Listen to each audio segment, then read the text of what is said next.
vision of seeing a world living in unity through love. Oh, you know we had to do it, right? Brother empowerment. It's been a long Helping brothers to break through without breaking. With international viewership. That means that we are getting our message worldwide and nothing can stop us from showing our brothers and their family love. So you know we had to do it right. Come on now. Brother empowerment, we about to do it. Let's go. We love you guys. Come on, let's go, let's go. My brother hit my phone, said, bro, let's go, let's go. We gotta build a home, we gotta build a throne, somewhere that we can roam. Let's get these brothers up to start to build each other up. It's time for us to level up in power. Yeah, we stepping up higher from the fire that ignited from the heavens up. Now it can't expire, cause my brother's always checking up. On me, put your blessings up. Homie, never letting up. On me said, call me if you need and couldn't believe it. I finally found brothers that's healing, now I receive it. Cause they invited me to breathe in all of the meaning of the true brotherly love. Just what I needed, man, it's such a vibe to build with brothers through the struggles. Man, it's such a high to have them help you through your troubles, make you feel alive. Cause as they raising your spirits, you start embracing your fearless. You can't deny that you're clearing all the demons from your heart, wishing it from the start. To any brother that wanna step in and be a part, cause it's easier to do it together than be apart. Hope to be the beacons of light that can shine in the dark.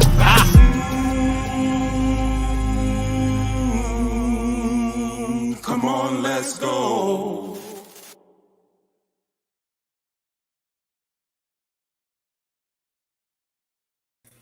What's going on? What's going on? What's going on, everybody? What's happening, people?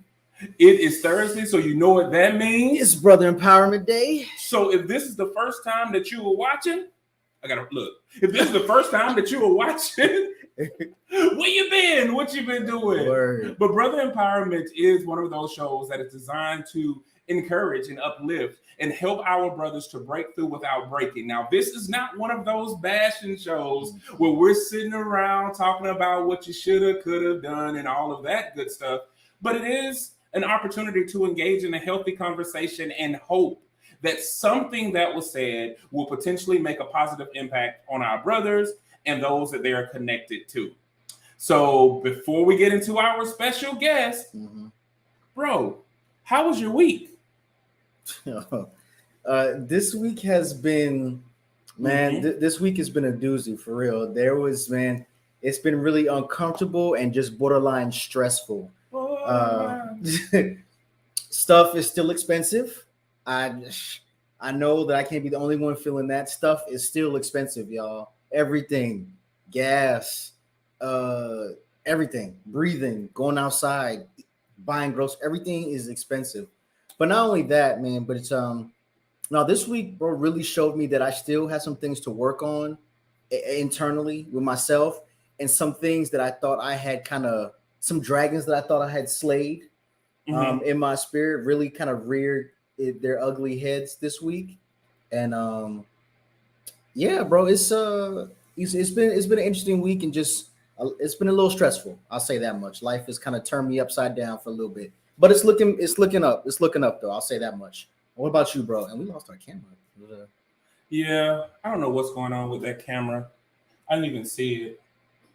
Let me see. We may have to switch it if it messes up continuously. Okay. But you know what? We're gonna do it this way now because I ain't got time for it tonight.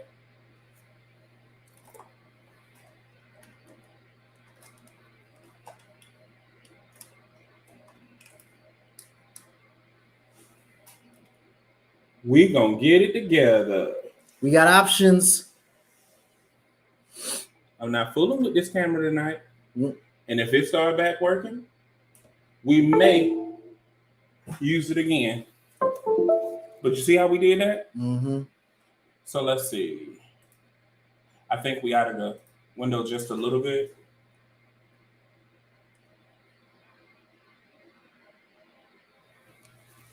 No. Look, we might just sit it on top of that.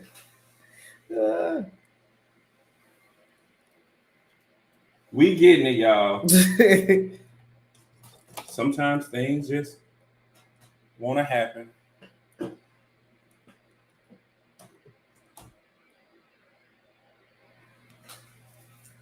Now you all the way out of it. Let's see.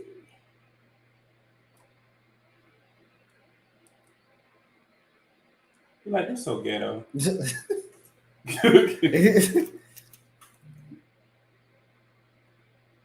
I'm not sure what's going on and why we can't get it right.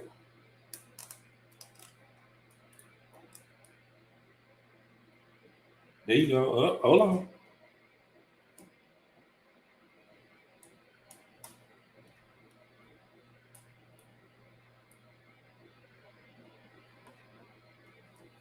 Whew.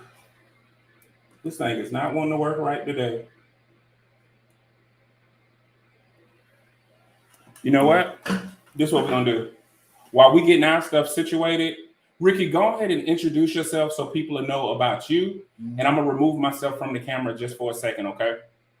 Yeah, for sure, for sure. So go on and tell them about you, brother. All right. Well, I'm glad to be once again on y'all platform. I really do appreciate it.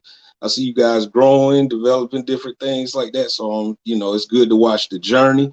I was here about, I was here about a year ago. Last time it was the Ahmaud Arbery case, and it's crazy because that's what's going on in the news right now. So we just coming back full circle with different things like that. And for you all that don't know me, my name's Ricky Prestige Leverett Jr. I'm a metaphysician. I deal with the thoughts, the mind, habits, meditation, different spiritual topics of the such. I'm a self-published author. I actually have 3 books already self-published, which is the first one here that came out May 2020. That's Mind Alignment, Wake Up Your Stolen Greatness Through Mind Power. And then we went double back with the children's book. That's Amir's Hidden Superpower, a book about mind power. So it's all about for the children to be able to learn different things early that we learned so late. And then we got this that just came out last month, which is the Mind Alignment Manifestation Workbook. And it just syncs directly with the actual book, Mind Alignment, Wake Up Your Stolen Greatness. And it just has different sections in here, different, things that you can do to be able to make manifestation a little bit easier for you guys. And I appreciate it. Well, I'm definitely glad to have you on the show. Yeah. Good to have you back, bro. For several different reasons. And for those who attended the Juneteenth celebration, the Manifest celebration, he was actually one of our closeout speakers at that for the town of Fuquay as well. So this is somebody that I think is very important in getting to know. Mm-hmm. And before I get into more information about that, bro, let's go ahead and highlight our guest with who we got on. Okay, so, before we even start with this, if we miss you with the shout outs, please throw a comment in the comment section so we can get you. We love interacting with the people. So first off, we got Chanel's in the building. What's going on, Chanel? Hey, Sarah. We got our big sister Tara's in the building. What's going on, sis? We got Ricky, aka the Beard, in the building, aka Mr. Fantastic Fermentations. If y'all checked out his YouTube channel, go check that out. That's really what it's called, because he is Mr. Fantastic Fermentations. We got Deshaun's in the building. What's going on, Deshaun, man? Funny story. Well, I guess not funny. Deshaun and I, memory popped on Facebook we've been Facebook friends for 12 years. We've actually been friends for much longer than that, but man. That's what I'm trying to be talking about, y'all. I'm just saying. I mean, how you go? Okay, we'll talk about it. So we also got Mr. Iconic Bonds in the building. What's going on, bro? We got Mohammad, aka Mizghund, in the building. What's going on, bro? We got Mohammad. We got James Hall in the building. What's going on, James, bro? We got Rick Owen up in the building. What's going on, Rick, man? And we also have our brother E is in the building. He's in the comment section this time. So, if y'all missed him, he was on last week live and up in front center. I don't want to hear any complaint about gas prices. Almost $5 in Cali. Hey, what's that have to do with my pockets here, bro? Like, need some duct tape. We need for that thing to go ahead and start working and stop tripping. Yeah. But we're probably going to switch to the other one anyway once it gets ready. I ain't hating. just get on the show if we're gonna talk about you. I'm just joking. Yeah, actually, E, we are gonna dive a little bit more into what he does. I actually was introduced to Ricky through my sister-in-law, Bianca. Okay. And that's how we ended up getting them on the discussion before. And when Ricky and I had a conversation, I swear that conversation lasted about 2 hours. And from there, we just always stayed connected. And even when we did our Juneteenth celebration, like literally I was telling the team, like the committee, about Ricky, and then they were blown away with all the things that he does. And to truth be told, when I was dealing with things, Ricky, just to bring you up to speed, I don't know if we even talked about it. I'm going through a separation with the intent of getting a divorce. It was unexpected. It seemed like everything that I planned for my life wasn't happening. We already knew that this was the thing that was happening with Love is a Parable, because I never wanted to start my own business. I never wanted to do all of these things. I never wanted to venture out. I was actually content with working with secured employment, with other people doing all the work and me just clocking in and out. So stepping out on this forced me to do a lot of things.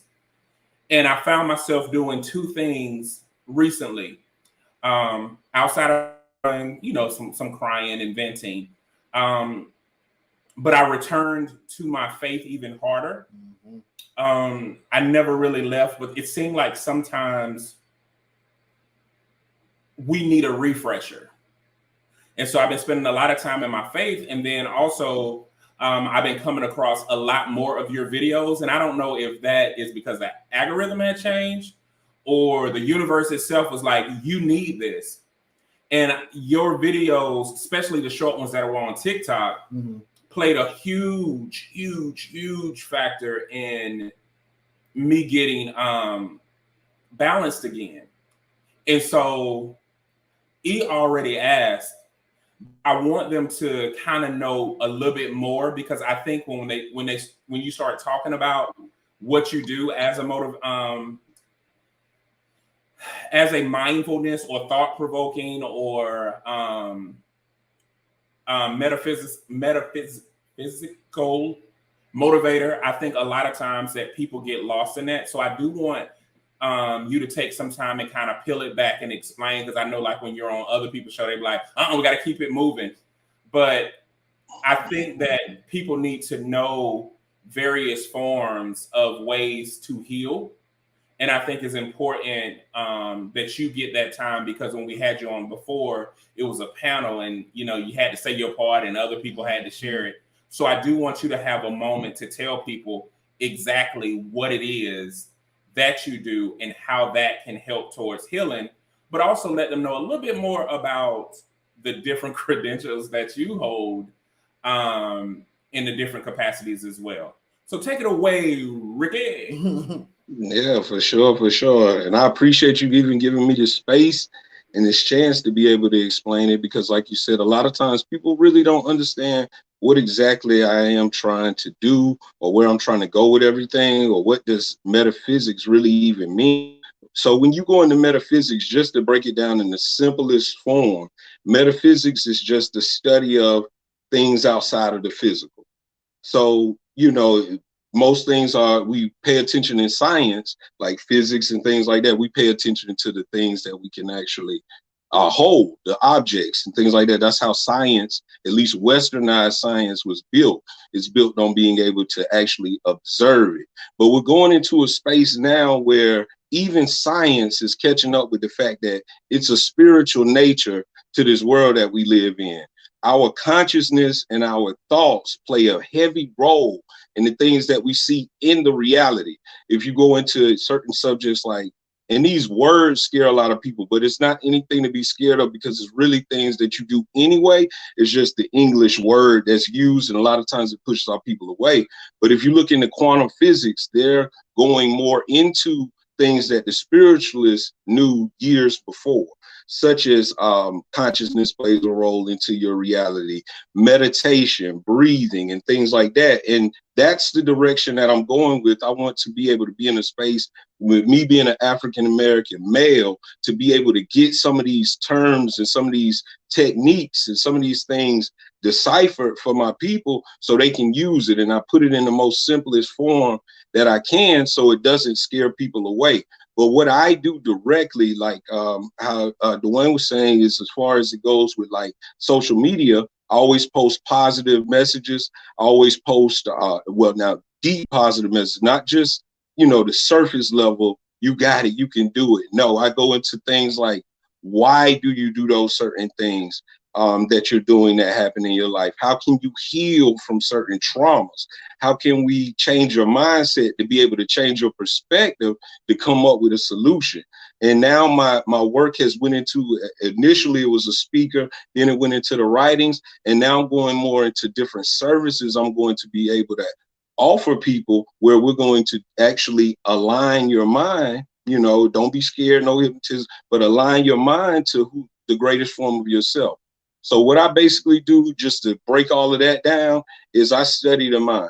I study meditation. I study mindfulness. I study thoughts. I study manifestation. I study law of attraction. And as far as it goes with credentials, I'm an ordained minister of metaphysics, currently also enrolled in the University of Metaphysics. And that's pretty much the gist of it. I'm just trying to get this next, was really ancient wisdom, but I'm trying to get this ancient wisdom in a modern form, in a cultural form, my culture, and be able to disperse it to you all. Thank you so much for that. Yeah. And I'm sure a lot of people are going to start having some questions, because I remember when I first met you, I know a couple of people who, dabble in metaphysics, but I have not met you. As the first person that I've seen that I really respect behind it. Ricky and I were talking about some things offline earlier today, and Ricky Phillips. And one of the things that we talk about a lot of times is like, when it comes to faith, you have some people who identify with a faith out of tradition, out of relationship, but they may not necessarily identify with the tenets of that faith. Some may not even know. And so a lot of times people do catch on and use buzzwords, and they start putting it into their vocabulary and things like that. Whereas you were one of the individuals that were using it in your lifestyle. So when we start talking about manifesting things that we truly desire in our lives, how does that really work from a metaphysical standpoint? Like, what is really happening to allow those things to happen? Because you shared a video that said that our reality right now is the manifestation of past thoughts. Yeah, that's deep. That's a good question too. And I knew y'all were gonna come with some good stuff. I knew it. When you go into manifestation, like you said, it's a buzzword now. It's real new agey. It's real people just using it just to say something pretty much. But when we go into it, as far as what's really actually happening on a mental level, that's where I go into. The first thing I ran into with metaphysics was what they call the subconscious mind, which is psychology. That's what my original major was in college, psychology. But I just chose psychology because that's the only thing that made sense to what I was feeling and trying to understand about the world, because psychology is the study of human behavior, but it was originally the study of the soul. So metaphysics is basically like psychology amped up though. But asking what happens when you manifest. Okay, so let's break it down. We have to begin with what we call the subconscious mind. So basically our mind has two parts. There's the conscious mind. Those are the things that we're aware of, like, oh, I'm on the screen right now, I gotta talk. You know what I mean? I can see the screen, I'm aware, physical things around me. But your subconscious is the way that plays a role in how you perceive these things. And your subconscious mind is a collection of previous thoughts. So we have memories and things that we suppress that are directly affecting the way that we react with our own reality. So you might have went through a trauma when you were younger, and at this point you're trying to wonder why I can't do this right, why these relationships going, because that's still a subconscious programming that might not be consciously aware, but it's affecting the way that you're reacting to the world and handling problems. And then like with science catching up, because they go into things like how our mind wires us to be able to react certain ways, or they call it neural pathways. So the brain works off neural pathways. The more we think a certain thought, the more that pathway will be used. It's like a shortcut in our mind to continue to do that. And when we present new things, and that's where I jump in at, when we present new things, our mind seems to fight us, but it's techniques that you can use to be able to have a new mind state, to be able to change your world. But on a subatomic level, like on a quantum level, what is happening is that your direct thoughts and your consciousness plays a role on objects and physical things that we see in this world.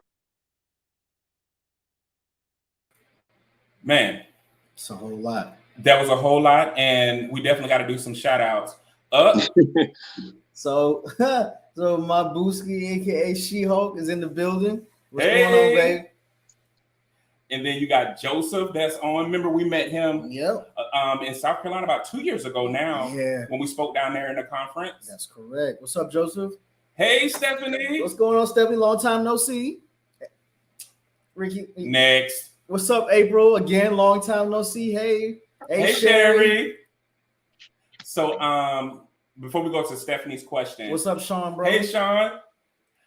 Stephanie asks, what are feelings and emotions from a metaphysical standpoint? Oh, yeah. I seen that question. That's a great question, too. When it comes to emotions is energy in motion. Emotions have a way of playing a role on how you feel physically. It plays a role on how you go into situations. But the main thing about it is that we're all in like you say, buzzwords again, but just to break it down simple, we're all vibrational beings. We're all made up of energy. Science has proven this, and certain emotions we have play a role in our energy. So when you let's just give it simple terms. When somebody is depressed, they say things like, I don't feel like getting out of bed. I don't feel like doing anything. I don't want to even see nobody. And, their main emotion that they're feeling is sadness most of the time. And as you can just see in that simple form of what emotions and thoughts can do to your body, you could be sitting in the bed, and then just boom, something that just gets to you that's going on in your world. You sit there and worry about it. Next thing you know, you don't feel motivated to do anything. So just on a low level, our emotions plays a role in how we react and what we're going to decide to do next. In my workbook, in the Mind Alignment Manifestation workbook, I go into those things like things you can do for emotional balance and like self-assessments and things like that to get an understanding of a conscious awareness of when you're overthinking and maybe, holding on to emotions, or when you need to feel that emotion and actually feel sad at that moment and get it out and release it. So it's a thing of knowing yourself in your own emotions. But on a metaphysical level, we look at emotions as a way of emotions is directly a reflection of your thoughts and your consciousness, the things that you continue to repeat to yourself on the regular. Awesome. Yeah. And Ricky said, I like this, Ricky. I'm a sociology. And I love sociology too. I do. He is psychology. That makes sense that the beard is sociology, because he is definitely a people watcher. Well, yeah, not only that, he's an extreme extrovert, which goes along with all of that. Yeah. And I do want you and Elijah to meet. He's another brother that's part of the Brother Empowerment crew. Yeah. And I like that word. I think I'm gonna use that too. Collective. I like that. Who really thinks very uniquely, and I think that I already told him I need him, because he does help me find balance in my faith, but he also asks thought-provoking questions in such a way that I was like, dog, I would love for him and Ricky to have a whole conversation. So one of the things that we're doing differently this year, talking about manifestation, which is so funny, this season of Brother Empowerment, we started in August. We're going to start our new seasons in August. And one of the things that we talked about, as you can hear from the theme song, is about let's go. And that's talking about letting go, but also let's go. Like, let's not allow these things to hold us back and all of that. Let's collectively move forward. And so we didn't realize that those things were happening. And one of the things that I have been saying is that when you pursue purpose, you pursue your light. When you pursue light, light casts out darkness, and they can't coexist. So you cannot, it's nothing that you really can do about when your light cast out darkness, even in the people that you cherish the most. So letting go happens in so many different ways, and it's so hard because you sometimes you try to control the impact of who you are, and really that's out of your jurisdiction. Your only thing is just to be who you organically are. So we decided this season to not do other people's thoughts as far as, other people's questions, but we wanted to focus on quotables. So we just picked random quotes that are centered around letting go, let's go in some fashion, shape, or form, and we have a healthy dialogue about it. So because now that people know who you are, I'm definitely looking forward to engaging in some of these quotes to see what your thoughts are. So you ready to read the first one, bro? Yep, I'm ready. The most painful thing is losing yourself in the process of loving someone too much and forgetting that you are special too. Ernest Hemingway, Men Without Women. Oh, before you start, Ricky, look at him. You see that, man? It's smoke. It was smoke.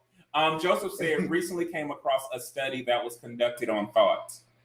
They found that 95% of our thoughts are the same as the day before, and 80% of our daily thoughts are negative. Ooh. Now, you know what? Can I jump on that one? I would definitely like to see the demographics in that study for real. I would definitely like to see the study first. Yeah, true. Period.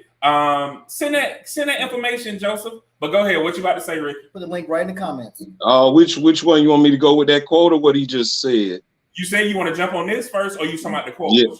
Well, I want to say something to what he said, because that's a great point that he made, and kind of give you a reference point of a good person to look into those certain things that go into how the majority of our thoughts are the same thoughts, and we're expecting the same thing each day based on our thoughts, is Dr. Joe Dispenza. Dr. Joe Dispenza, he has a book called Breaking the Habit of Being Yourself, and it goes into that with that particular person with Mr. Joseph just said. So I just wanted to kind of give a reference, and it's on YouTube. It's an audio book. It's free.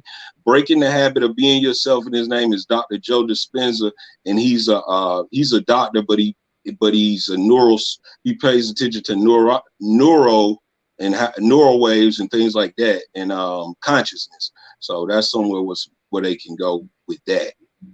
But I actually like what that is saying, because when it goes to the 80% of the negative thoughts, I think a lot of us think about our conscious thoughts, like the things that we're consciously aware of, but we don't think about our unconscious thoughts. And like for me, when I got the revelation just earlier this year, for so long, I was ashamed of my gifts, skills, and talents, not because I didn't like them. I just didn't like looking or appearing to be better than others. So I used to hide behind it. Like I never let people really know, oh, he could sing or he could dance or he could act. Or even when it came to leadership roles, I always would take a lesser role because I wanted other people to shine.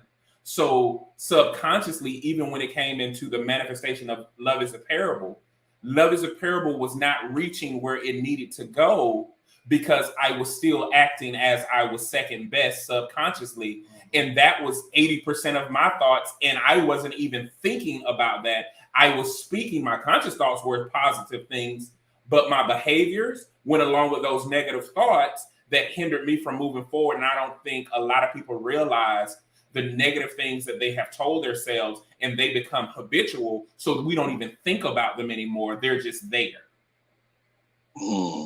That is real. That's exactly what's happening. I mean, you broke that down to the fullest, and that goes into what they call the shadow. The shadow is not always your bad things. It can be the good things that you hide away from people just based on how they're going to react to you. Or like you said, you can, when you're a dynamic person, you know, like you said like 5-6 different talents. A lot of times people can be intimidated by that. But I don't think it's really, now what I'm noticing is that we have the ability to motivate those people by shining our light. Now if they get down and out about it or want to hate on you with that, I mean, that comes with the light sometimes. But at the same time, you coming into the room, instead of letting them control the energy, you're coming into the room, you know, moving the energy, but in a positive way. You're influencing those people in the room instead of letting it just attach you. You're pushing it out. And the things that you're pushing out is good and needed at this time, and it will help others that we probably didn't know that it is helping. Like you let me know that my videos are helping you, and I look up to you. So just the fact that you're doing that motivates me as well to continue on my journey. So, and that's another thing, letting brothers know, you know, you're proud of them, or letting them, they know they're doing their thing, and kind of reinforcing that, because like you say, most of our thoughts are subconscious, which is a program that was given to us by somebody else. So, you know, so we got to change the narrative. And the more we repeat things, the more you have repetition, the more that, and this goes back to that neural pathway, the more repetition you have of that, and you can put it in your mind consciously, like affirmations and things like that. The more you repeat that, that is a new pathway that's going to begin to open up and cause your perspective to change, which then will cause your reality to change.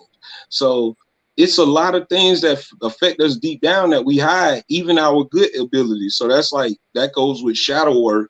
And for you to sit back and be able to see that, that's an amazing level to get to, because many people can't, you know, critique themselves to that far. It's like a me versus me type thing. Wow. Yeah. He said he had to find the link to the study. It was mentioned in an article that he was reading on the power of the mind and brain functions, and the National Science Foundation conducted it in 2005. Oh, wow. Thank you. Yeah. And Joseph actually works for an amazing organization too. I can't remember what it is, but Joseph just got a promotion, but it is centered around helping fathers. And I think that Joseph would be a good connect for you, Ricky, as well, based on the type of work that he does. So I think that you guys should definitely connect. Somebody send somebody a friend request, because he does some work down there in South Carolina, and and I think that it will be great. It's near Conway, I want to say. Conway, well, Conway and Myrtle Beach are the same, but I mean they're not the same, but they right there hugging each other. So it's in that area. So I definitely think that you guys would truly be a good connection for one another.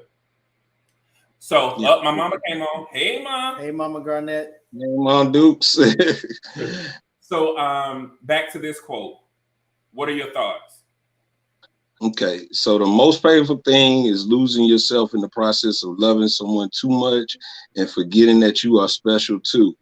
You know, that's deep. That's a deep quote in itself. My mother said to me one time, she said, you know, the people that you be around, you'll eventually become just like them, or you'll be influenced, you know, by those people. And if you lose yourself. And I think knowing yourself is the key to being in a good relationship, like never losing, you know, who you are at the core of your level. Because I've been in relationships where I wasn't able to talk like this because they didn't understand what I was saying, and I would hide that part of myself, but those relationships never worked out. I finally did get with someone that understands that we're both on a spiritual journey and that we're growing. And you know, the thing with loving someone too much I don't know. I think this more you guys speed. I more want to hear your ideas on it, especially going into like the loving of someone else too much, because I'm not sure if is that possible to love someone too much. I think what we sometimes call, hold on, let me get this. He said, yep, Conway, Myrtle Beach area. And Ricky said, Hemingway is so right on this one. You can't go after something so hard that we lose who we are. Mm-hmm. The flip side of that is sometimes we find out who we really are in the pursuit of things. That's the type of change, a discovery is a good thing. So I will say that sometimes we mislabel things, mm-hmm. and we will call it based off of what it started out as. Like it's very true that you really do sincerely love a person. Mm-hmm. Then you become devoted and fully committed to a person, mm-hmm. but also obsession becomes it, and you call obsession love. Read my mind, bro. And I feel like sometimes when you become obsessed, you do lose yourself. And actually, this is why I was like, because Ricky, we released our second training manual mm-hmm. last year, and we re-released it last week. We re-released it last week. And there's a section that I'm sitting here looking like I don't even know my own book. But there's a section where we literally talk about water is not wet. Mm-hmm. And a lot of us for so long lived our lives assuming that water is wet, but really wet is the impact of water on a dry surface. Mm-hmm. Water isn't wet, but when water is on something, that thing is wet, but water isn't wet. But we went through life saying, well, let's separate water from wet. Mm-hmm. Well, water was never wet. And we have made water the blame of the impact it make on other things. Mm-hmm. Right? Yeah. So we dive in a little bit deeper where we tell the story of hermaphrodites. And when you go back and really read that story, it's not about like people like, oh, he's into Greek mythology. Yeah, I study everything. But the story, what was so important is it's the story of a water nymph or a water goddess who fell in love with another person. And and she loved this person so much that she prayed to the gods that they would become one. But she was saying like that he would marry me and all of those things. But literally the gods answered it. And so when he was looking at his reflection, they became one. And so the moral of the story is that sometimes you can become so obsessed mm-hmm. that you lose your identity and your identity becomes someone else. Yeah. Where people don't even know who you truly are. They only know you as the impact or the response to somebody else. Mm-hmm. So when you become so obsessed, you lose your identity. Your thoughts become codependent on other people's thoughts. And so you develop such a high level of codependency that you are no longer visible. You begin to look, operate, and be everything that person is, and you forget why independence is achieved for a level of independence, and you regress back to dependency, and you literally become a parasite to somebody else's identity. Mm-hmm. Woo.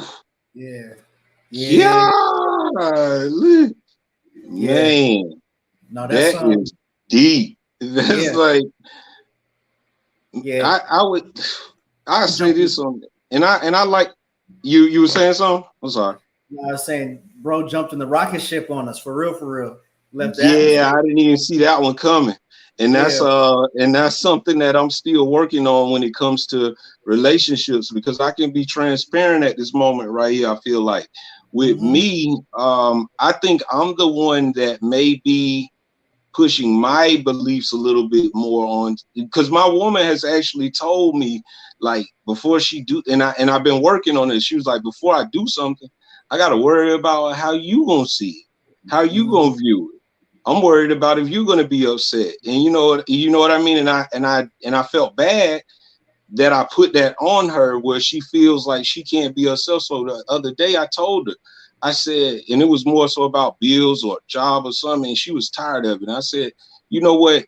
Do what you feel in your heart would be the best thing for you to do, even if I wasn't here.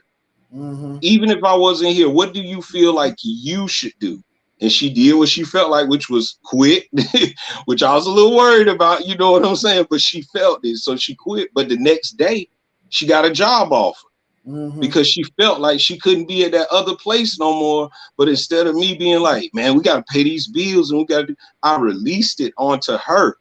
And then her spirit was different too towards me, because before that she was just mean and frustrated, and I couldn't figure out what was wrong. I'm like, what's the matter with you? And that's probably aggravating too, but it's me that's the matter with her, and worrying about how my controlling ways will affect her moves. And I know with what I study, you can't be on anybody else like that and expect that person to truly care about you. It more so becomes like Dwayne say of an obsession with you, but a negative obsession, because they're basing every move they make and almost every thought that they're thinking on what you're going to say or feel about it. And I think, me personally, that's something that I'm working on in my relationship. Instead of thinking, you know, the man got to do this or whatever it may be, I'm releasing certain ways that I was raised in, letting her be a human first, letting her love herself more first. And I'm kind of there supporting her on that journey. And I hope the same from her as well. But I'm being myself to the fullest, and she's allowing that. So it's time for me to allow her to do her. Yeah. Yeah, this quote definitely the first thing that I thought about, aside from the words themselves, where it put me in the space of my previous relationship that I was in, and how I lost sight of what I wanted and who I was, you know, because I was so hyper focused on not only pleasing someone else, or her rather, but I was hyper focused on her validation in the form of, you know, make sure everything was okay and make sure that she was happy and providing a certain experience for her and being in relation with me. And so I did, like, and everybody that was around me that's close to me, they started to notice. And so they were always asking me what was wrong. And so I'd be like, well, you know, stuff is cool. It's just this. And so it got to the point where people were just like, man, you different now, you know, like you're not the same anymore. And Jay was one of those people. He was like, man, just stuff is changing, man. Stuff is different. And so it's like, you're not happy. And so definitely, and I don't like the phrase loving someone too much. Like Jay said, we're mislabeling that. And so that warps even further the whole definition and the whole thing, context of love. You know, so I don't like that. But I get what he's saying. And that's and that goes into the language that people use, you know, because you hear people frequently say that, you know, oh, you gotta, you know, make sure. I've heard some women say that, you know, their parents and their elders have told them, like, make sure, you know, the man you choose, he likes you more than you like him, and stuff like that. So even the language that we use when it comes to this, that is, you know, can alter things and be damaging. But yeah, that's very much true. You gotta always, you know, never forget you, and that's one thing that this quote says to me is never forget you, because when you lose you, and you, like Jay said, you become a parasite, or, you know, even, you know, a whatever, you know, like I don't even know what to say about that. But yeah, you just don't lose you, because when you lose you, like you said, you get influenced, and who knows what's going to happen after that. You get, and all these other emotions, you get resentful, and you may not even know why. You like, man, why am I feeling like this? It's because you look in the mirror and you don't even know who you are anymore. And yeah. I think that comes from another place too, of when you are, well, let me read this. Also, the book is out too. Yep. Barnes and Nobles, Walmart, Amazon. So I told you the story about the hermaphroditus, but it says whether myth, legend, or truth occurrence. One thing to take away is the danger of losing our concept of self and identity to be the reflection of others. A reflection is nothing more than an image derived by the intake of light. This is allegorical and literal. We should be mindful of what gives us illumination, knowledge, and attention. Failure to find resolve with our values and their impact on our concept of self may lead to a desire to be validated by the reflection and or approval of others. Many of us are casualties of others' internal war. No matter the amount of combat training, we'll never be prepared to fight on the battlefield of another person's mind. To this point, we shouldn't allow anyone to be domiciled in our thoughts. Water is not wet, meaning we may be water, but we are not the response that our water has on others. In the same vein, we are not our reflection. In full honesty, we have no control over how our light impacts others. It will be a terrible misfortune to become another person's sea and not land enough for our own lighthouse. Mm-hmm. Woo! I gotta get that book. I gotta get that. And that's so much that just got said just then. And I think this goes back to loving yourself first, you know, having to understand, like they always say, you know, you shouldn't get with anybody until you love yourself. You can't love anybody until you love yourself. You don't want to lose yourself in a relationship. And I think this can even go back even deeper to parents. You know, both the parents, the things that we experience with our parents, trying to get validation from them, or the choices we make as an adult that they don't agree with, you know, who you might marry, what you might got going on, you know, things like that. And we carry that, and it's heavy. And it's heavy for children when I'm parenting my children, that I recognize when I'm even doing that to them, because they have to adjust to me so much. So I try to give everybody a chance to be themselves, but I know because my energy is strong and I believe in what I believe in, sometimes I have a negative way of going about it. But like you said, though, however I come off, I don't have any effect of how they play it in their own mind. Like I try to do that with my woman at times. Like, why are you taking it that way? You can't take what I just said that way. And I get upset and frustrated, but I'm like, who am I to tell her how she's going to be affected by it? And then instead of me being affected by her acting that way, just know that I said it, and that particular, what I really meant to say to her, I stick with that regardless of how she may react to it too. So it's many layers to what you just said, and I think it's something that, honestly, why I don't have the perfect answer for this, because these are things that I'm just getting hit in the face with myself, getting past, you know, what my mother think about this, getting past, oh, I let my father down, getting past, I don't believe the certain things that my family members believe. And the more I came into that space and the more I did it, I got away from a lot of people, but now people are coming back that are saying, I'm proud of you. I'm glad you stepped out there and became who you are. And you always been that. But I didn't think they even thought that about myself. So it's just something that I'm running into right now with becoming more of a better man. And I think how I affect others and how they affect me. And I think when we talk about the concept of man, it does come from so many different places. Mm-hmm. And so when we start talking about manhood and masculinity, I too, because of my faith, developed an obsession with being an ideal type of man versus being the man I was created to be. Right. And I think that sometimes things can be set up in a constructural way where it breeds obsession. And so for a lot of things, men are measured still, unfortunately, by the things that they provide. Yep. And so when we start to do that, even though you could be in a place where you know consciously that there are other things of value that one may bring, but we still contend with constructs that are outside of our control. And even the people that care about us have to deal with those things too. And I think that for so long, we all live our lives as Clark Kents. Mm-hmm. We don't want to reveal that we're Superman. Better yet, we don't want to reveal that we are Kyle. So a lot of us take on these names and we suppress who we really are. And so we have built so many lies because we have built this life around this pseudo person who is not truly who we are. And when it's time to reveal that we are truly Kyle, you know what I mean? That's when we don't know how to operate anymore, because we're like, you know what? I am ready to do my part and contribute to saving this world.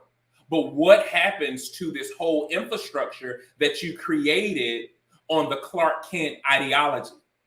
How do you balance that? So a lot of people are saying, well, I married Clark Kent. I became friends with Clark Kent. But there are other people who are now your Justice League because they know you as Kyle. They know you as Superman. So now how do I live in this Clark Kent world when I'm truly Superman? And there are people who accept me truly as part of this Justice League. But there are other people that can accept the fact that you have superhuman power. Why are you a freak? Why are you this? Why do you have these spiritual gifts? Why do you examine life the way that it is? And it takes a strong person to say, I have no control over your thoughts. I have no control over how you process me. But also admit at the same time, it still hurts that you process me only as Clark Kent and you refuse to accept Superman even when I saved your life. Woo! Yeah. I mean, yeah, that's real, because this is me once again being transparent, because I would be doing myself a disservice if I wasn't transparent, especially after what you just said just then, because that's my fight. Because, like, for instance, right now on TikTok, I got almost out of nowhere, really, almost like 39,000 followers, 40,000 followers.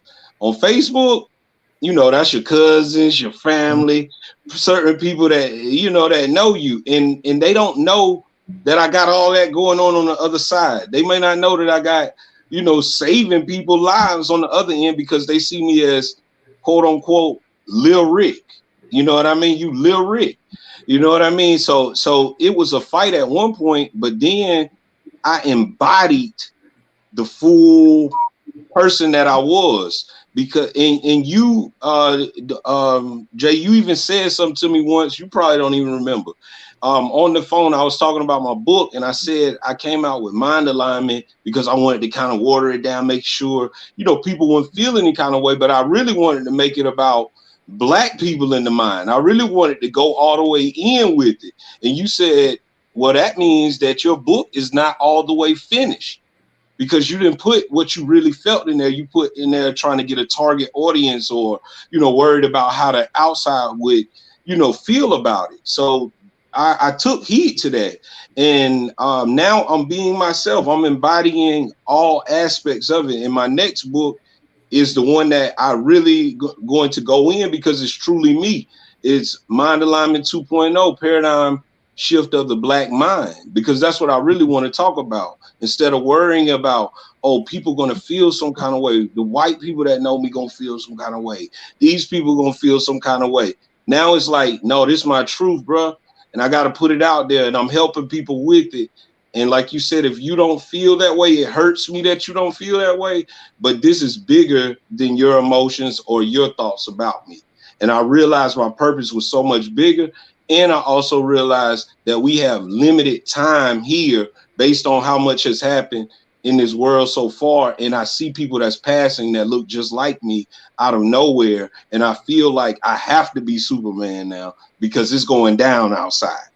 You know what I mean? I have to embody that to the fullest, and also be Lil Rick, and also be Ricky, and also be, because all of that combined together made me into what I stand at today. And I'm learning how to embody it all, and it feels good. But it was a fight. And I think that I'm in that same place.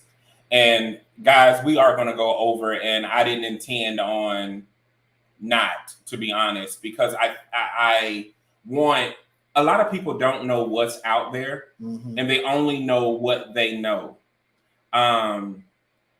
That's no different than a lot of what we consider soul food dishes.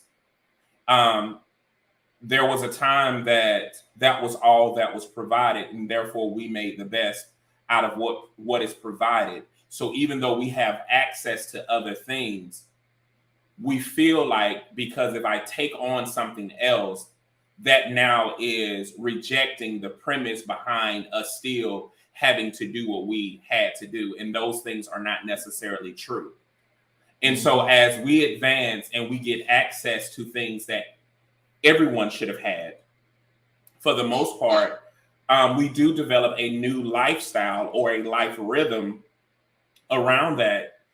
And one of the things that I had to do, and where you helped me out a lot, because I suppressed myself for 37 years. I allowed people to draw their own conclusion. I didn't entertain it. I didn't care for the most part. But for the last 4 years, I have been everything that I was created to be, 100% vulnerable, 100% honest. But we sometimes talk about the value of things, but we don't really talk about the cost of things. And sometimes you being you will cost you everything. And this year, I understood that, because last year in 2020, Love is a Parable did phenomenal. If we could have repeated what we did in the last quarter of last year 4 times this year, all of us would have been coming off of our jobs and everything. And I kid you not, with January came in, because that's our fiscal year, is the Gregorian calendar year. When January came in, we were hit with a blow. We were hit with a blow where we were fined $16,000. We had to make changes. My cousin ended up dying. Well, my wife ended up getting sick and having a breakdown in February. My cousin ended up dying in February. My auntie ended up dying in March. My biological father died in April. My daughter ended up getting sick in June. And then in July, we lost another uncle. Then in August, we lost another uncle. Then in September, we lost my godbrother. And then in September, I lost my marriage. So when you connect to purpose, you have to realize that there is an opposing force that is going to try to take you out. And it's going to try to take everything to shift your focus. And no, this year we didn't have time to really focus on fundraising or any of that. And your videos literally gave me hope. And I began to look around and realize that I had a Justice League. I was trying to get my Clark Kent world back together, but I had to embrace the fact that I am Kyle, and whatever comes my way, I will have to do the duty of my purpose. And it's a scary thing, because you are going to have to contend with the opinions of others. You are going to have to contend with the ungrateful ones, like the very ones that your gift has used to save. They will talk about you. They will spit in your face. They will make assumptions. They will make up their own stories when they don't have access to the truth. But you got to continue to pursue purpose. And you reminded me of that.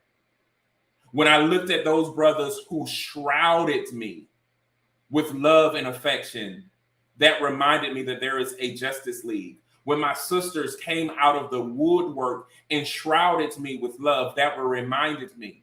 When I looked in through the scriptures, I was reminded of who I was. But when I got on TikTok and your videos, it reminded me that, guess what? A lot of things that happened were my fear.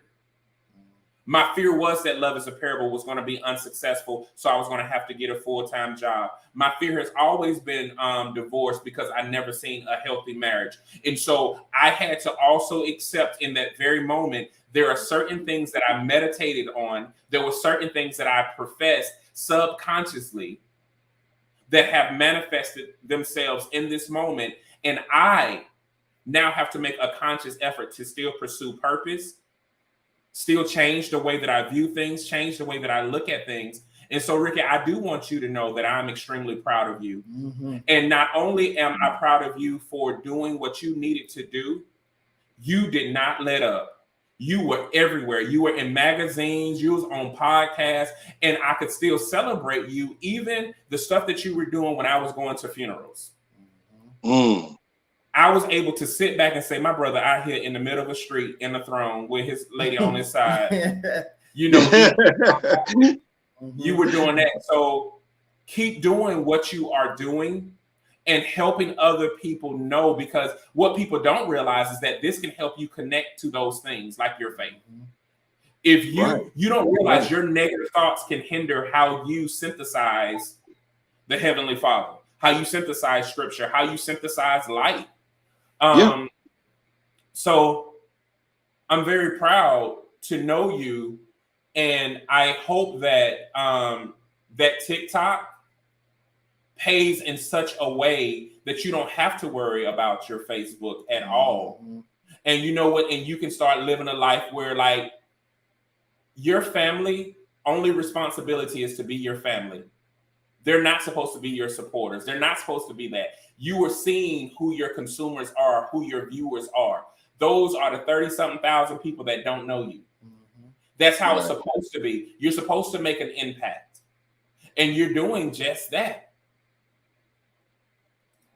Thank you, brother. I mean, like, y'all, you breaking it down right now, though, honestly. And that's the good thing about you guys' platform. You guys are transparent. You don't worry about, you know, how that's going to look or sound or what people will feel about that, like that's soft or whatever it may be. And that keeps us away from being who we truly are, because people don't want to compliment you or let you know, like, bro, you're doing your thing, because their own inner, you know, demons are coming up. And like you mentioned, with faith, I recognize the role that I might have a different belief than a lot of people or certain people, but I do recognize the power of just faith in general, and having a faith in something bigger than yourself, or connected to something bigger than yourself, where it will push you through those negative times, and you'll be able to decipher the negativity and see what the positive role is. And I wanted to kind of go back to what you were saying earlier, though, when you was breaking down how much was taken away from you. I made a video. This was probably like the first few videos. It's got like 200,000 views on it, probably by now, almost 200,000. So, and I was ready, you know, I was ready, because everything prepared me for these times. I was expecting this, and that's what I was meditating on, and trying to use my energy to create a space for me to be able to talk to more people, and it came. But going back to what you said when you were breaking down death in general, how much death had occurred and how many people are passing away and how the world is changing. What I said in the video is that in order to make space for something new, you do have to lose the old things. Now, in our human mind, death is like, oh man, they're gone. But on a spiritual level, they're released from this particular pains of this world and the things that we go through. And I have my own way of looking at the afterlife. I'm not even going to go into that right now. But what I will say is that we're in a shift, and some of the ones that really have a big job, you're going to get hit with some of the most things, but you're still standing here and you still have your podcast going. Same with the brother right next to you. You guys are still together as a team, and you're still creating amongst that turmoil. But what's going to happen in the future is that you persevering through all of this is going to give you more strength and more power to be able to continue on with the journey. And it's going to be new adversarial forces, and it might be bigger than the one before, but you handled this which is, I think, like, honestly, to be real about it, I think the shift that we in, I think this is the hardest test that all of us is going to go through. And you get to make a choice which side, which timeline you're going to be on. And you guys have survived. And whoever's listening to this has survived. You're still here.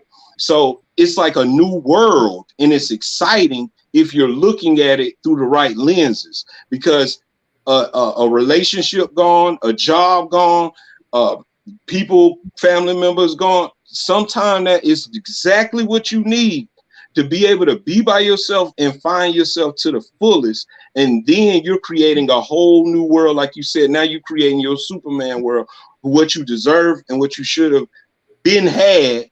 But now it was like, you got to lose everything, I see, in order for you to really understand who you truly are. But this is more important than any job or anything else. It don't matter about the income, the finances. We're going to be blessed regardless. But this job here, and I feel this in my soul saying this to you, that you randomly hit me up, but I feel this in my soul that this is what you're going to be blessed for, because your thoughts in your mind changing me, him, yourself, and everybody else that's looking.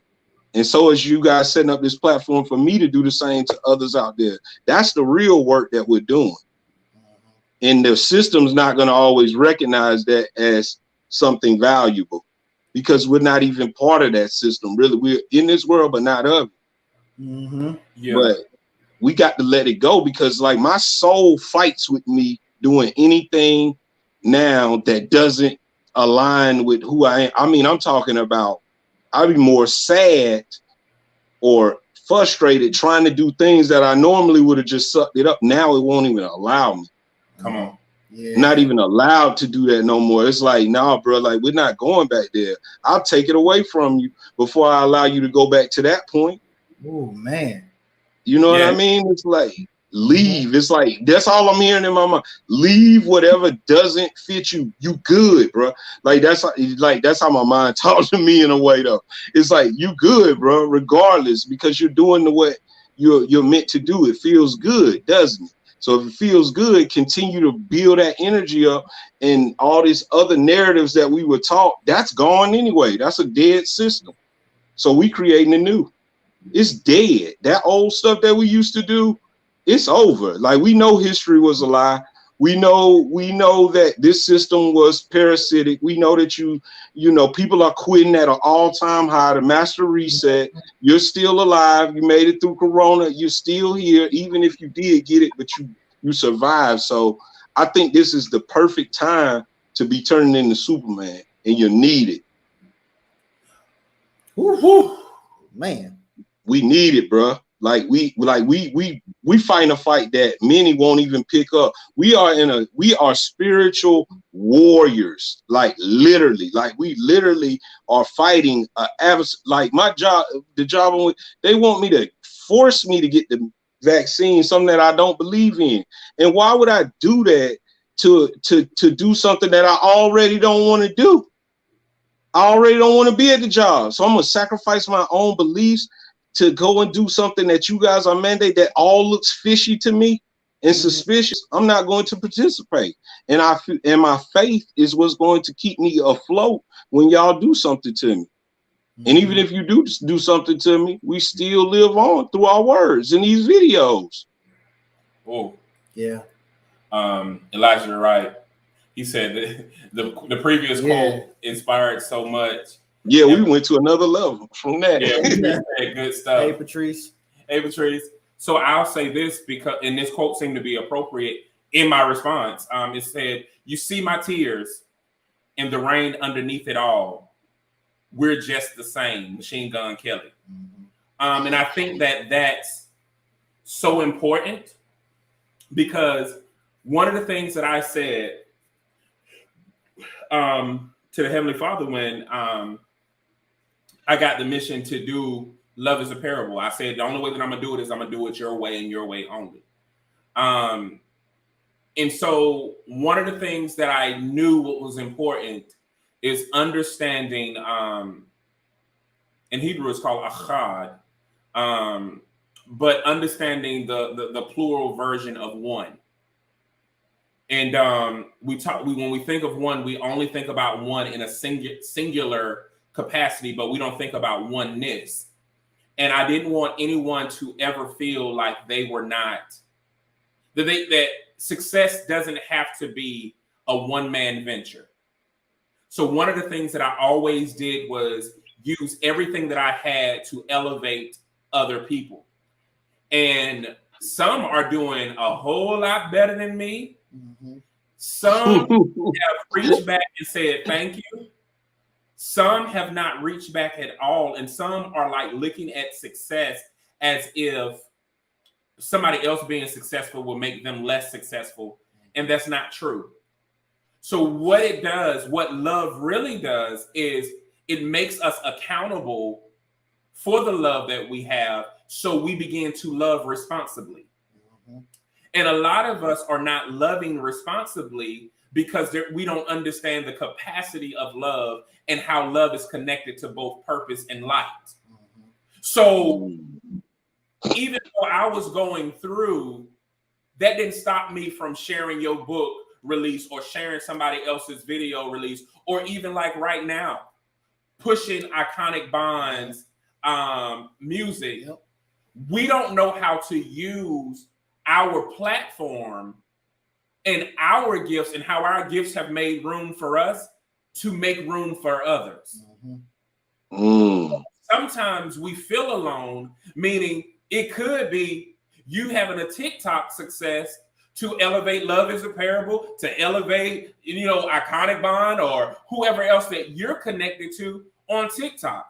And so we use Facebook to help elevate your platform. Mm-hmm. So people who don't know you are getting introduced to you, and then it don't have to be those other ones. And so the same thing with somebody who's on Twitter or Instagram. You never know, but I think what happens is we become lack focused. What areas am I lacking? Why isn't this comparable to this? Well, because on this platform, you have people that are already doing what you're doing on TikTok. So why don't y'all leverage one another? Mm-hmm. And so what is stopping a lot of us from getting to that next level is Ahad, which is the oneness, because we don't know how to operate as one. We only know how to be one. Yep. And so to move to that next level of operating in oneness, inviting each other out, sharing each other's platform, sharing each other's strength, sharing each other's gifts, giving insight, because if one person wins, we all win when we're truly connected in oneness. And I think that we forgot that part, and we need to realize that a lot of us are hurting. A lot of us are crying, even in the rain. And those who are truly connected are saying, Ricky, I see your tears. Ricky, I see your pain. I had some people who reached out to me and said, Jay, after I did an amazing performance, they said, you did an amazing performance, but I just couldn't shake the pain that you're going through. Tell me what's really going on. Mm-hmm. Nobody else knew, but they tuned in. And they said, you know what? Don't tell me. They just started praying. There are people that are connected to you for a reason, because they are part of your Justice League. But you can't keep going to your Justice League meetings as Clark Kent. Mm-hmm.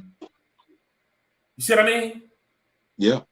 You want to make sure you get to the next one. So I do hope you realize that your success is connected to a greater success, and we all share that success. Yep. Yeah. And that's real. And I love that. Like you say, we in this collectively. Like, this is a collective thing. We're all and then when you look at metaphysics, they go into that we're all connected anyway. Like, we're all, like you said, not just one, it's a oneness. So we all directly affect each other. We entangle in certain ways. Our energy affects others just walking by them. Our thoughts affect others just by the thoughts we put on people. Go through the whole day and just compliment people, or go through the whole day or just, bigging people up. And your energy is going to shift and be so powerful that you're going to be like, I should have been doing this. But I think with us, it's like a cultural thing. It's like, if you got it, then I ain't got it, or I got to go get me.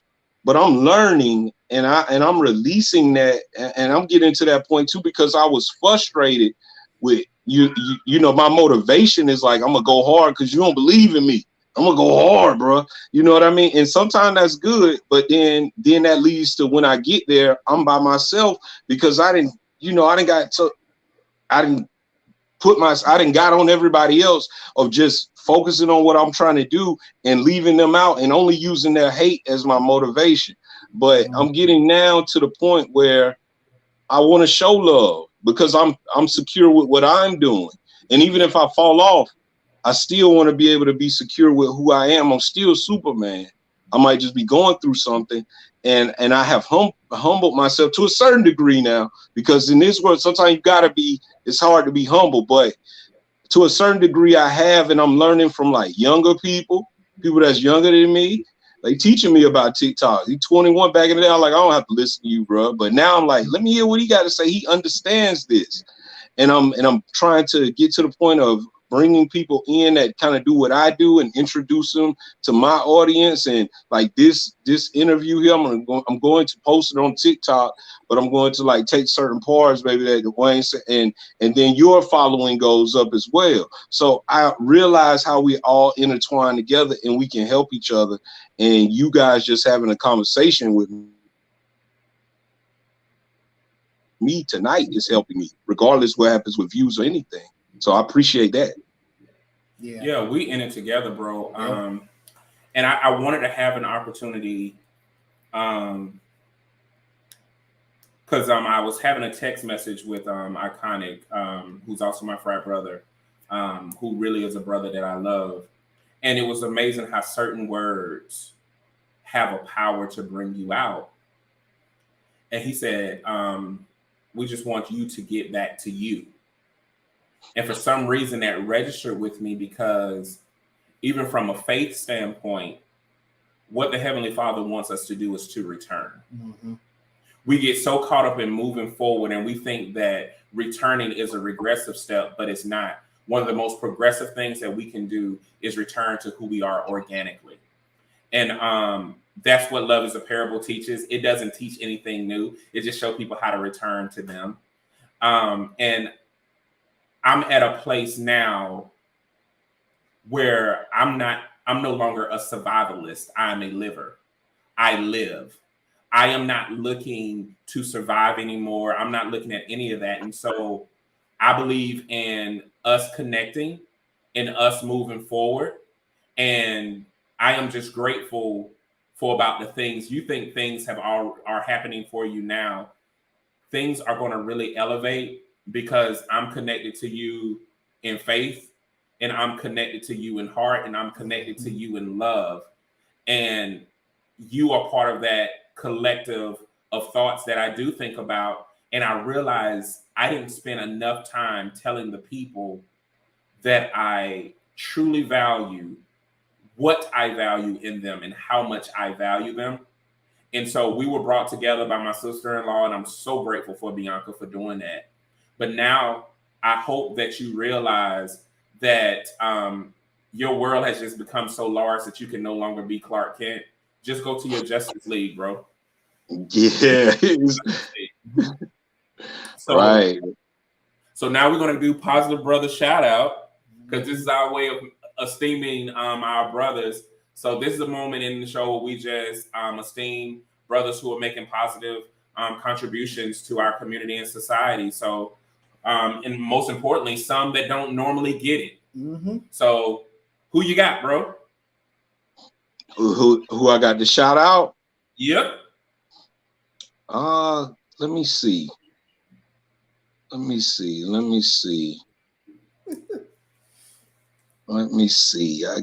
Look how hard I got to think about that, because I've been so dolo. It's like I've been going in on myself. But I have to shout out. Let me see. Who could I give that to? I like to shout out my cousin. One of my cousins, Luke. I don't want to say his full name. Maybe I do. Forget it. Luke McClack. Okay. And he probably don't even expect me to do that. He probably won't even see this. But I want to shout him out because I know who he was at one point and what we were doing at one point.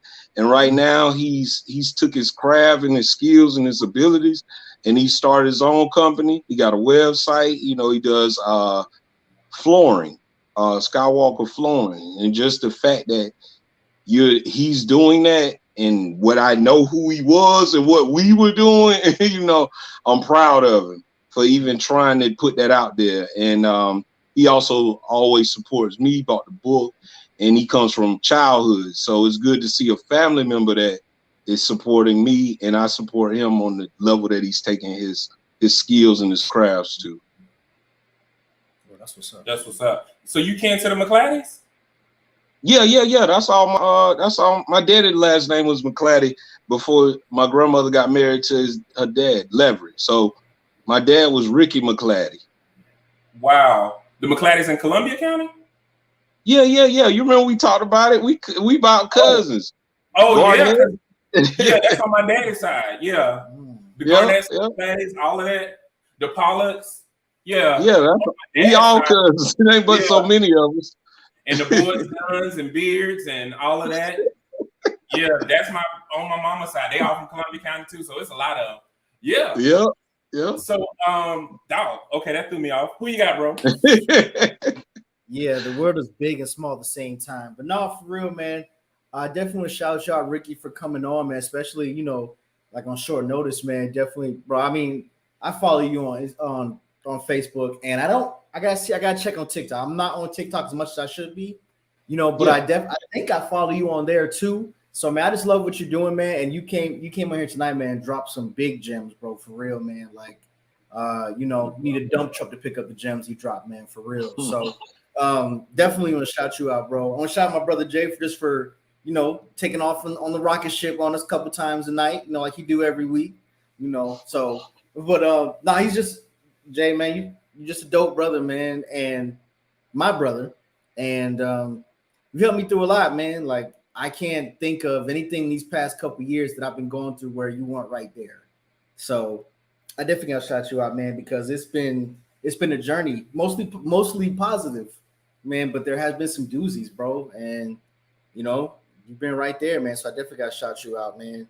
And all the brothers who are just dedicated to being brothers, shout out to y'all, man. Just the brothers who are dedicated to really just uplifting, sharpening, and being reciprocal brothers to other brothers. Just shout out to y'all, just because there's people who say they do it, but it's not actual reciprocity and love. It's really quid pro quo and looking for something, you know, later on, possibly looking for some kind of advantage, some kind of favor. It's not genuine. So shout out to the genuine brothers who are genuine brothers to brothers. Awesome. Yeah. And I will only be echoing, bro. You know I love you, and I'm so proud of who you have become over these 4.5, 5 years. I'm excited about this. Mm-hmm. I'm excited about this, and Ricky, I'm so glad that I trusted it, because remember I reached out to you and I was like, I was going to ask him, but then I was like, nah. Then I was like, forget it. And I asked today because it would not let me not do it. And I knew that this was so necessary, and I'm glad. And so I feel what you feel, but I also want you to know that you're not alone. And you will have to do a better job of reaching out instead of reaching in when you feel attacked and you feel underwater. I had to learn that. And this was the first time in my life where I had allowed myself to be vulnerable enough to cry and lean on the shoulders of so many. And I want you to learn to be Ricky, naked and unashamed. So I just want to shout you out, and for all the work that you're doing, and just continue to be a light and a blessing. And we love you, bro. For sure, we do, man. Love y'all too. I appreciate that, bro. And just come back real quick with it, and appreciate you, Jay. Like he was just saying with it, like you got to realize what you be saying. Like some of these things, like you have a way of you have a discerning spirit to say it at the right time to whoever. You know what I mean? And a lot of times when brothers like myself that have, you know, we got alpha energy, all of us, But sometimes it's good to hear from another person to say those things, and you have to do you got to do it because you're so on time with it, and I believe you know what to say to certain people at certain times. If I'm wrong with that, I don't know, but just letting you know that you be right on time, bro. And that's a spiritual gift more than anything. So it's like, because most people think when somebody doing good, I'm doing good, but you don't always got it together. Sometimes you need that reassurance or just, hey, bro, you might need to try to do it like this. And it helps. And you do that right on time, just like you said about that book that time. And you see a year later what it helped and built to. Everybody might not say that to you, but they feeling you, bro. When you break it down, just know that. I appreciate it. Well, and I think, bro, on the other end, I think you could do the same thing too. And I think that's why you connected. I think you just, you know what I mean? I think you got that same ability, and it's almost like he's putting you on how to express that, because I think you got the same type of give. I think you just more low key, but I could be wrong. I think but I bet if it was a private conversation, one-on-one, you probably do the same thing that Jay do. I could just see that. You're exactly right, because the plan was even this year is to he's actually going to take over Brother Empowerment and take over Love is Better. Well, you won't see me as much here because there are other things that I'm called and commissioned to do. But he hasn't fully released who he is. Because you know how it is, like when we talk about it, if I've been who I was for 37 years, so technically I'm only 4 years this way, so I am literally a babe. So a lot of us are children in our purpose, our babies in our purpose, because we just accepted it. And so we're still learning. And so that residue of who we used to be is still there. And we still have to work through that muscle memory. And I think somebody other than me saying it and who don't even know or privy to those conversations, I do think that is needed, because he's at that place that we all were, where you try to control your impact still. And you can't control it. You got to live in the moment and be fluid and keep going and all of that. But we all are in that place where we're going to learn. But yes, a lot of the success as it relates to Love is a Parable, Brother Empowerment, he was destined to be here. And there are other things that we're going to be doing.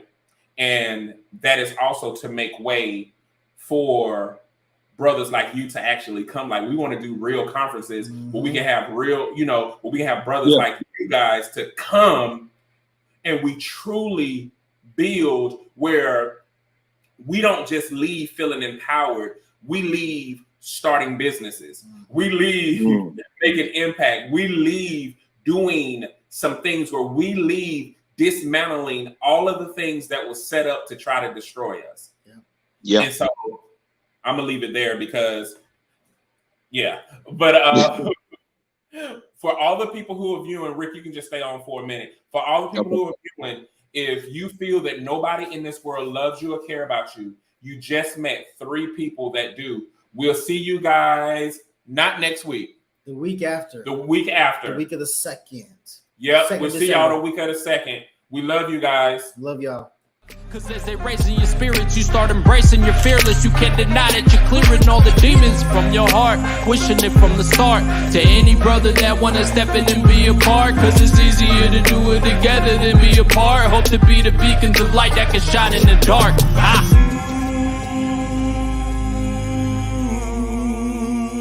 Come on, let's go.